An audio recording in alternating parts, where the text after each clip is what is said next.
It's always important to know the past, because otherwise it's like a ship without an anchor. If we don't understand the context, then we don't understand why we are where we are. And there's a danger that if we don't understand where we come from, that we abandon things that are actually important. As we know the history of Adventist education, the events, the ideas that shaped it, we have more of an identity of who are we and what's important in what we're doing. If we walk into a situation cold and try to teach in it or learn in it, we're like orphans. We don't understand the ideas and the history and the DNA, so to speak, that is affecting what we do here. When we see how God has worked in the past, in many ways, and education is an important one, when we see what He has done, how He has helped us through struggles, each of those struggles, each of those challenges, each of those learning times becomes a lesson for us. Understanding your past doesn't mean that you don't change things. There are often many good reasons for changing things. Not always radical change, sometimes gradual, evolutionary, careful change, sometimes radical change. But if you're not clear on who you are and how you got to the place you are, then you don't know which things you can abandon, which things need gradual change, and which things need radical change.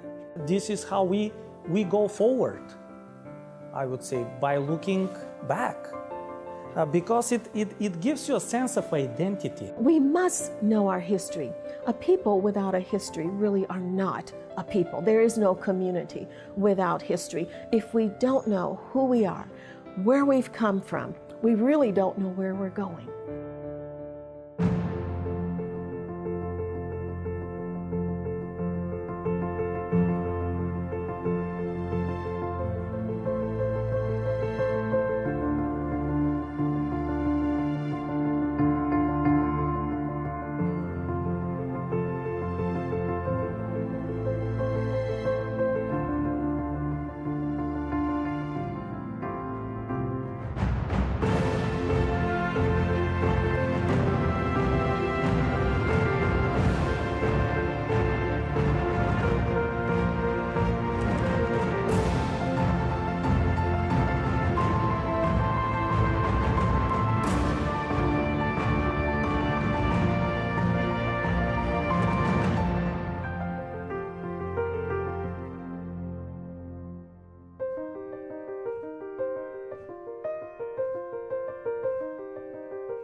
Después de la gran decepción de 1844, no eran muchos los que se preocupaban por la educación. Después de todo, si Jesús vendría pronto, ¿para qué perder tiempo en las escuelas en vez de predicar? Pero este concepto pronto fue cambiando y la educación comenzó a ser reconocida como una necesidad que debía ser suplida, no solo para garantizar el crecimiento de la Iglesia, sino además para lograr el principal objetivo de la educación, el cual Elena de White definiría como obtener el conocimiento de cómo podemos glorificar a Dios, a quien pertenecemos por creación y redención.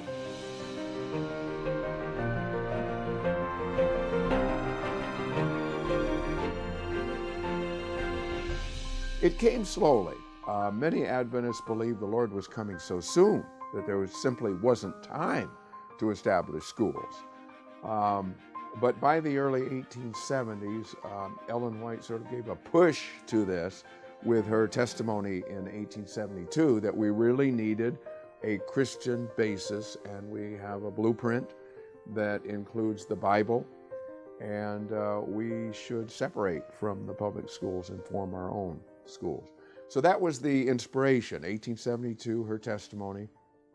1873, James White and others get behind this and begin thinking, okay, where can we have it?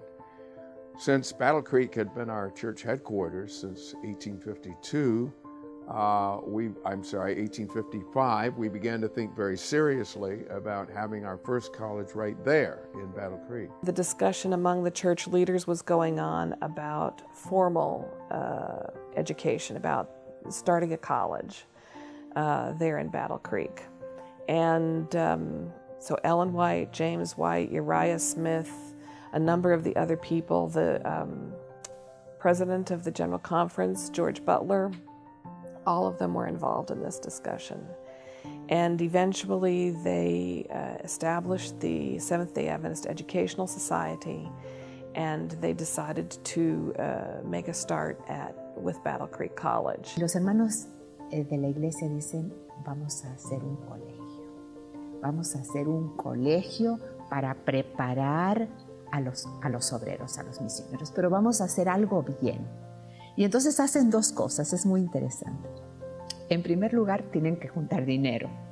Es decir, construir una escuela necesita dinero. Y para eso le piden a los hermanos de iglesia que donen, para construir un colegio que sea algo nuevo, algo representativo, con la mejor calidad y que pueda preparar a las nuevas generaciones de obreros de la iglesia.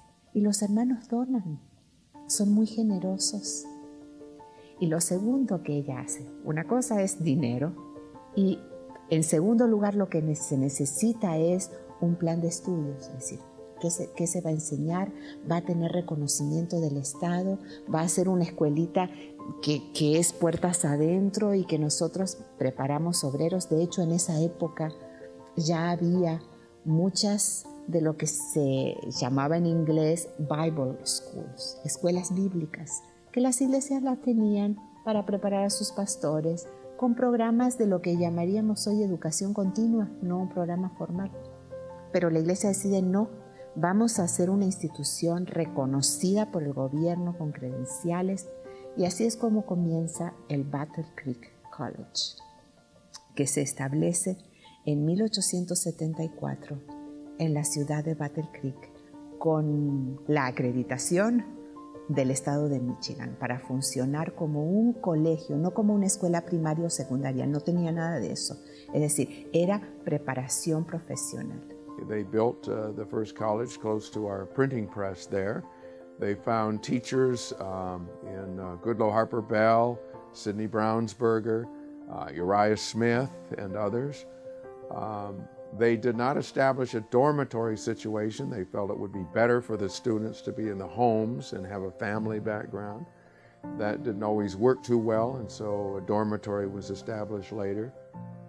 They had a close alliance with members of the press at the Review and Herald, like Uriah Smith, and with Battle Creek Sanitarium. John Harvey Kellogg would come over and lecture for some chemistry, physics, and pre-med classes. So this was sort of the beginning, 1872, 73, 74.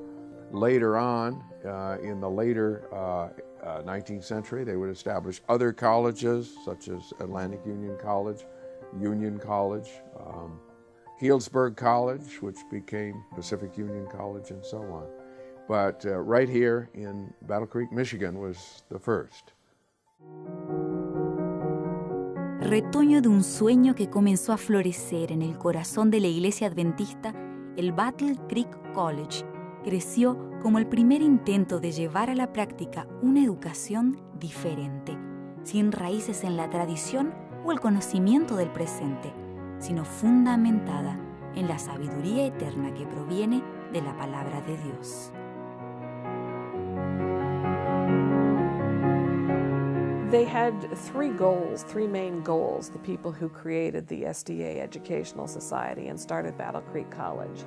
They wanted to create an environment that would protect the young people from worldly influences.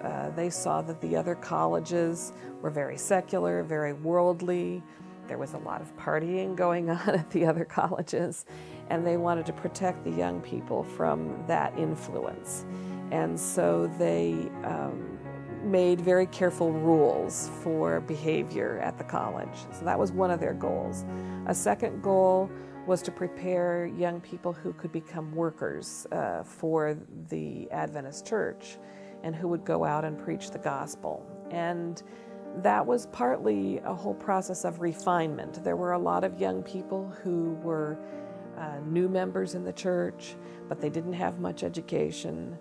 And they felt like they needed to learn to speak publicly, they needed to write, all of those sorts of things.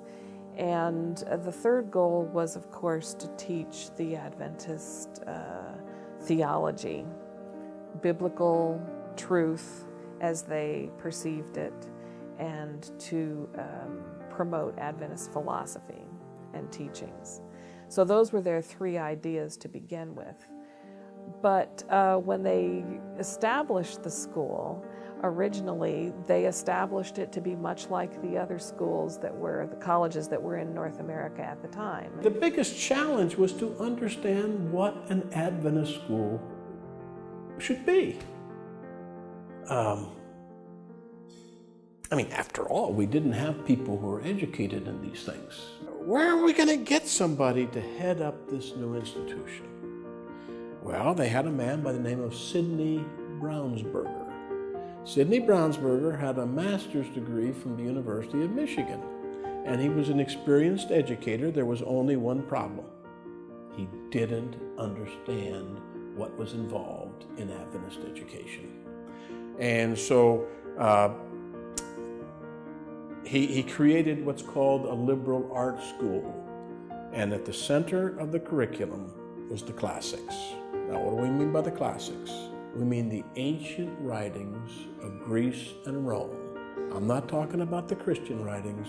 I'm talking about the Greek philosophers and the great Roman orators who wrote their stuff in books. And so for 6 or 7 years, the people studied pagan classics, what they called the heathen classics, and in the original languages. This was traditional Western education, had been for over 1,000 years. And so what we did is we duplicated what was found in the public universities. And here we have a problem, because they never had a Bible course. No Bible course was required. They're going to train ministers, and they're going to have a Bible course? No religious implications to the curriculum. And beyond that, the bulletin said, because they were trying to get students, you can come to this school and you won't even know it's a Seventh-day Adventist school. Now that's a paraphrase, but that's basically what it said. There'll be nothing sectarian about this school. And so that you can see there's a real problem in understanding. But that problem needs to be seen against the background of what the church administrators were saying when they said we want a school. They said, we want a school where they'll learn Bible. And not only Bible, but the Adventist understanding of the Bible, so that we can send people out and teach the Bible and teach Adventism and do evangelism. And we want people who can know practical things. And of course, Ellen White, 1872, wrote Proper Education. And in that, she talked about vocational education. She talked about training for the world of work, get physical exercise so that their bodies are strong. And when the school started, like I said, it was just the opposite of what the founders had expected. In the 1870s and 1880s, it simply didn't appear as though many of our church leaders understood what she was trying to say. They were very intelligent people. They meant well. I don't mean to blame them for their mistakes. But men like Sidney Brownsberger had a master's degree in the classics, Greek and Latin and literature and so on. They did not quite understand how to put in practice what she was saying when she said, we need practical labor for our students, we need loving discipline. They were too used to beating students, and caning them in the 19th century. We need religion integrated into all parts of our curriculum. Previously, what Uriah Smith had done was to offer a Bible class or two, and that was optional, so that students could come or not come. There was little understanding as to how to integrate the Adventist message into every class, science classes and math classes and history classes. They just at that point didn't understand how to do it. There was not the there was not the willingness to try and break free of the bounds of what contemporary society said was a good education. And I think we should give credit to our pioneers. They didn't want to just have an educational institution. Too often today, I feel, we create colleges and then don't resource them appropriately, and schools, and it's not enough just to have an Adventist school or an Adventist university. I think they should be the best. This is what Ellen White talks about. She talks about making men who are not mere reflectors of other men's opinion. Our schools and institutions should be the best. And so our pioneers, to give them credit, were trying to have something that would give education of the highest level. But having agreed on that, they couldn't then break the shackles of contemporary thought about what a good education was, and so they just end up being very focused on this classical curriculum, which is neither terribly practical nor terribly Christian, and certainly not very Seventh-day Adventist. No hizo falta mucho tiempo para que los pioneros descubrieran que llevar adelante el objetivo de una educación adventista requería mucho más que paredes, bancos o alumnos. Primero, deberían estar dispuestos a aceptar nuevas respuestas para antiguas preguntas, abrir sus mentes para entender la voluntad divina y sus corazones para vencer sus miedos y atreverse a ser diferentes, mantenerse fieles y confiados en que aquel que les encomendó esta misión ahora estaría con ellos en cada paso del camino hacia alcanzarla. In 1872, Ellen White wrote on the importance of education, and she would continue through the rest of her life to write on education. And she was pressing, God was pressing really through the prophetic gift, that we not just do the same thing as classical education, but that we make this a Bible-centered education that was also very practical. And so this was in their minds, and the councils continued, but to integrate this was very challenging. What God was showing her was so radically different than what they were used to that it really took them a while to kind of catch on.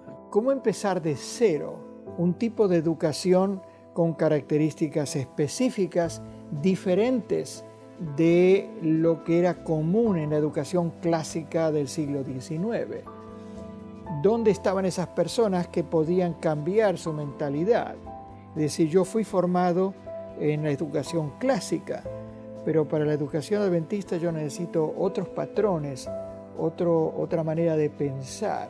One of the problems in those early years is not everyone had a clear picture of what the blueprint should be. One of the problems is that we were drawing upon Seventh-day Adventists who themselves had educational backgrounds in Greek, Latin, Hebrew, the classics, secular literature, and Sidney Brownsberger frankly admitted himself, I really don't know how to run a school such as Mrs. White has presented to us. And so there was some fumbling, there was, some searching, how are we going to do it? En momentos de indecisión es común recurrir a lo conocido. Aquello que es familiar proporciona seguridad y sostiene en la estabilidad de la rutina. Pero cuando el desafío es un cambio de paradigma y la meta la consecución de parámetros divinos, superarse excede a la subsistencia y converge en un único pero poderoso aspecto: fe. A new president came to campus. He was a man who was a Seventh-day Baptist, not a Seventh-day Adventist, but they were looking for somebody who was qualified because the first president had to quit because of health issues. They thought, we need to have someone with a doctoral degree. Well, there weren't any Adventist educators with doctoral degrees in the whole church. But there was one man who had just shortly before had accepted the Adventist message. He had not yet even been baptized. His name was Alexander McClure. He had been a Baptist. And he was willing to come. He had a Doctor of Divinity degree. And so maybe more for his degree than for other reasons, he was asked to come and be president of the college. But he was not so familiar with Adventist ways and Adventist thought. Yes, it accepted the message, but it was new and all of these things. He was not yet a Seventh-day Adventist, but he had a degree. Some things are always important. He had a degree. He had his master's degree, which was something back in those days. But as I say, he's not a Seventh-day Adventist, and he had an interesting philosophy for operating the school, and that is you don't need a lot of rules. Students don't need a lot of rules. And even the rules that you do have, he didn't seem to think needed to be enforced very rigorously. Now, accompanying him, or an ally of his, was the Bible teacher, who, as I recollect, had been the school board chair. And what was his name? Well, very famous in Adventist history, Uriah Smith. Now, Elder Smith was a great editor. He did a lot of good things, but he also did not necessarily think you needed a lot of rules for students. And the rules you did have, you didn't need to really enforce. So on the other side, you had a man that we've already mentioned, Goodloe Harper Bell, with his long beard. Goodloe Harper Bell, he thought you should have lots of rules, and you should enforce them vigorously. And who was on his side? Well, the new school board chairman, G.I. Butler, the president of the General Conference. So you have a conflict, potential conflict set up where you have Bell and Butler, got to have strong rules, enforce them. And you have Alexander McLaren, and you have Uriah Smith. Oh, let's be more gentle. It was very sad. It was a very ugly scene, and a lot of people were hurt by it. Bell particularly, I think, was hurt by the conflict. And everything disintegrated. The faculty were fighting amongst themselves, and the students were, it would be too strong to say that they were rioting, because they didn't riot, but they held protest meetings, and it was a big mess, actually. And so the board decided that the best way to bring everything down emotionally was to just close the school. In less than 10 years after Battle Creek started, it was in trouble. In 1881, it closed. It closed because there was conflict and there was disagreement about how Battle Creek College should be run. There were those who said that we need to emulate the curriculum and the standards, and if we are too strict, the students will go. Ellen White had some very interesting things to say. She said, if we're going to copy the world, if parents want to send their children, let them go, and let those who want to make education after God's plan take their resources and start another school. She urged them not to lower their standards, not to try to please. She said that if we just look at what's popular, then surely Satan is the one who's winning because he has more followers. We have a very different plan. Nuestra primera universidad adventista se cerró por completo, por todo un año, para que pudiesen retomar el proyecto de cómo debería ser la educación adventista y realmente comenzar con un fundamento sólido. Y ya con personal que quizás no tenían todos los títulos, pero sí tenían el compromiso y estaban en el proyecto de un mejoramiento continuo propio. La Biblia ya entró como materia requerida en el currículo cada año, ya no era simplemente algo secundario, y se comenzó un programa de trabajo manual para los alumnos, y los alumnos viviendo en el plantel para así recibir una educación más completa. Y de ahí comenzó ya a tomar fuerza la educación adventista.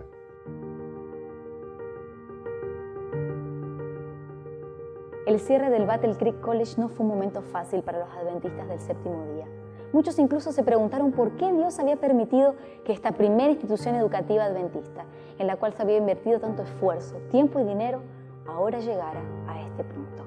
Pero la verdad es que había muchos principios básicos de la educación adventista que necesitaban ser revisados, principios que aún hoy tienen mucho para enseñarnos.